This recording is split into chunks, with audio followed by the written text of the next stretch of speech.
Mga kababayan, bukas na po ang ating Free Duterte Now event July 19, 2025. This is a collaboration with all the leaders worldwide supporting our former President Rodrigo Roa Duterte.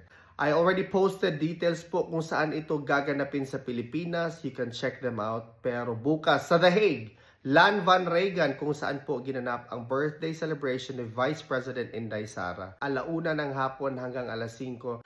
Tomorrow, bring your energy, bring your smile, bring your Filipino spirit that we are going to show the international community that we are against the continued detention of former President Rodrigo Roa Duterte.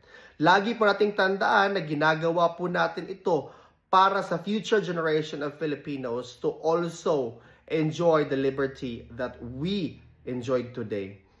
Lahat po ng ito ginagawa natin para sa Diyos, sa bayan at sa bawat pamilyang Pilipino. Maraming salamat po sa inyo.